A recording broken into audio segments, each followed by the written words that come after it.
네, 6일의 마감 전략입니다. 월요일 시장에 대한 마감 전략 전문가들 어떻게 세우고 있는지 3명의 전문가의 의견부터 들어보도록 하겠습니다. 자, 먼저 유진투자증권 잠실 지점 우원명 부지점장입니다. 지수가 횡보하고 있는 가운데 실적이 양호한 낙폭과대주로 좀 선별적인 접근을 해야 된다라고 보고 있는데요. 어떤 특정한 업종과 종목이 있는지 잠시 후에 살펴보고요. SK증권 프렌즈클럽 윤종빈 센터장입니다. 2050선 안착을 위한 숨고르기에 나서고 있는 시장으로 보고 있는데요. 반도체, 은행, 그리고 엔터테인먼트주에 관심을 좀 가지자라고 밝혔습니다. 와우넷 이호근 전문가께서는 단기 과열권에 들어있는 시장, 지수보다는 종목 중심의 접근이 필요하다라고 밝혔습니다. 자, 유진투자증권 잠실 지점 우원명 부지점장 연결돼 있습니다. 안녕하세요. 네, 안녕하십니까. 네, 시장에 낙폭과대주 좀 접근해야 된다라고 말씀하셨는데 관심 갖고 계신 업종이나 종목 어떤 것들이 있나요?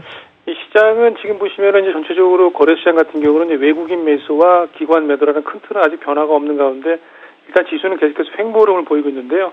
사실 뭐 지수가 횡보 흐름이긴 하지만은 지난주 후반부터는 그 거래소 업종에 따라서 일부 차익성 매물이 나오고 있는 것도 사실입니다. 아무래도 그동안 좀 상승폭이 컸었던 업종이나 종목 위주로 좀 파악이 되고 있는데요. 대표적으로는 조선업종이나 화학업종의 이제 그 대상이라 볼 수가 있겠습니다. 사실 그동안 이제 실적보다는 뭐 좀 수급의 힘으로 상승한 부분이 좀 컸기 때문에 이제는 이제 수급보다는 실적이 이제 가격에 미치는 힘이 더 커진 시점이다라고 좀 볼 수가 있겠습니다. 아무래도 이제 예상 실적하고 실제 발표되는 실적과의 차이가 이제 어느 정도인지를 이제 가늠하는 주가 흐름이 이어질 것으로 예상이 되는데요. 그런 만큼 이제는 이제 실적을 좀 확인하고 대응하자 이런 전략이 좀 맞다라고 보여집니다. 그동안 그 상승 국면에서 보시면은 지수가 이제 횡보를 함에도 불구하고 순환 상승, 업종별로 순환 상승 흐름이 좀 나타났다면 지금은 거꾸로 이제 지수가 좀 횡보하면서 오히려 이제 실적에 따라서 순환 매도하는 그런 업종들이 나타날 것으로 판단이 됩니다. 그렇기 때문에 전체적으로 이제 가격 부담이 좀 있는 종목군 같은 경우는 일부 차익 실현의 관점으로 접근해 보시는 것도 필요한 시점이 아닌가 생각을 합니다.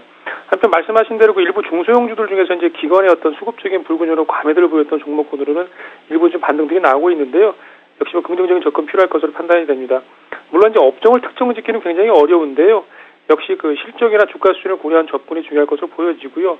특히 뭐 업종을 좀 특정한다면은 최근 들어서 이제 역시 IT 쪽이나 바이오 업종 내지는 엔터 관련 업종들 중에서 말씀드린 대로 이제 그간의 어떤 과매도로 인해서 가격 변동폭이 좀 하락이 컸었던 종목군들의 어떤 선별적인 접근이 필요한 시점이라고 말씀드리겠습니다. 이제 시즌이다 보니까 실적에 좀 접근을 해야 된다라고 밝혔습니다.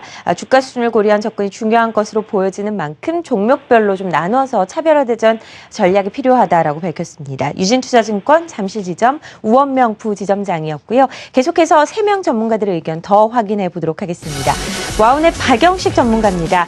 외국인들이 주도하는 시장이 계속해서 이어지고 있는 가운데 코스피가 2050선을 지지하느냐의 여부가 굉장히 중요하다라고 밝혔습니다.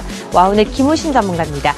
코스피 2025선의 단기 지지선이 굉장히 중요하다라고 밝혔고요. 동고 투자 비중은 83%로 제시했습니다. SK증권 안산지점 김동엽 부장입니다. 이제는 실적장이다라고 보고 있고요. 실적 호전되는 반도체, 에너지 그리고 자동차 부품주에 주목을 좀 하자라고 밝히셨네요. 와우넷 박영식 전문가 지금 연결돼 있습니다. 안녕하세요.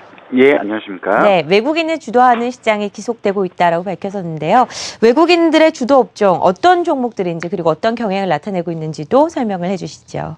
예, 일단 최근에 외국인들의 주도 장세가 좀 더 계속 지어질 것이다라 좀 보고 있는데, 뭐 다 아시겠지만 최근에 미국의 부채한도 협상 마무리 이후 또 최근에 신흥국들의 어떤 정부 부채 그다음에 통화 위기 이후에 한국 증시의 자금들이 좀 유입되고 있는 그런 측면, 그리고 단기성 자금들은 많이 이탈이 됐지만 미국계 자금 등 중장기 펀드 자금들이 많이 유입되고 있기 때문에 국내에서 대략 한 3조 원에서 한 15조 원 정도의 추가 유입 가능성들이 연말까지 이어질 것으로 좀 보고 있습니다. 따라서 코스피 지수도 지금 추가적인 상승 여력은 있지만 최근에 2,000포인트에서 2,050까지 좀 승가폭에 좀 올라온 그런 측면이 있기 때문에 상승 추세는 유효하되 단기적으로 좀 숨고르기 가능성 그리고 좀 쉬었다 가는 모습도 좀 필요하다라고 좀 말씀을 드리고 싶습니다.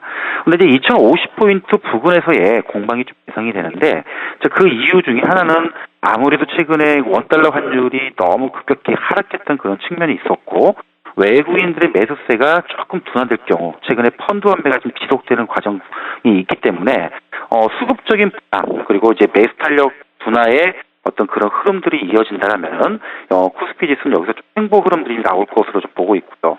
또 외국인들은 그동안에 거의 뭐 경기 민감주, 특히 이제 화학, 조선, 기계 그리고 반도체 관련된 종목들을 집중 매수를 했는데 이들 종목들의 매수 금액들이 상당하기 때문에 매수 강도가 좀 둔화가 된다라면은 지수 박스 어떤 조정 흐름 속에 그동안에 상대적으로 못 올랐던 종목군들, 섹터들의 어떤 키맞추기 과정이 좀 나오지 않나라고 좀 보고 있습니다. 오늘도 좀 그런 현상들이 일부 좀 보여주고 있는데요.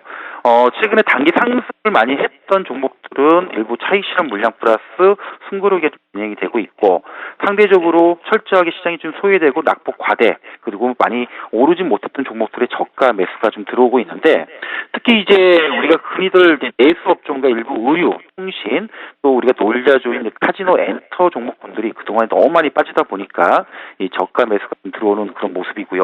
또 일부 이제 IT 부품주들 특히 이제 아무래도 과 중저가 스마트폰 부품주들도 같이 기술적인 반등 시도가 좀 나올 수 있는 순환 매수 속에서의 어떤 키 맞추기 과정이 좀 계속 이어질 것이다라고 좀 보고 있기 때문에 트레이딩 관점으로서는 이쪽 흐름들을 우리가 계속 관심을 가지고 좀 봐야 되지 않을까라고 좀 말씀을 드리고 싶은데 뭐 구체적인 종목으로는 오늘 뭐 대표적으로 이제 파라다이스나 뭐 코스맥스, 락앤락 대표적인 이제 중국 소비 관련된 종목들 그동안에 많이 하락해 있는 그런 특징을 좀 가지고 있고요. 또 일부 이제 카지노 관련된 종목이나 의류 통신 업종들도 그동안에 시장에서 많이 소외받았다는 점에서는 이런 기술적 반등과 키 맞추기 과정이 좀 이어지지 않을까. 그리고 이제 엔터 관련해서 최근에 이제 SM도 최근에 오르지 못했던 특히 코스닥 종목들의 이제 IT 부품들도 상대적으로 좀 소외받았던 측면이 있는데 코스피 지수의 조정과 함께 이런 중소형주들의 상대적인 소외받은 종목들의 기술적 반등 흐름들은 계속 이어질 것으로 보고 있기 때문에 아마도 이번 주에 이런 순환매 장세가 좀 이어지지 않을까라고 좀 말씀을 드리고 싶습니다. 네, 이번 주 단기적인 시장에 대한 투자 전략까지 세워봤습니다. 와운의 박영식 전문가와 함께 6일의 마감 전략 함께했습니다. 고맙습니다.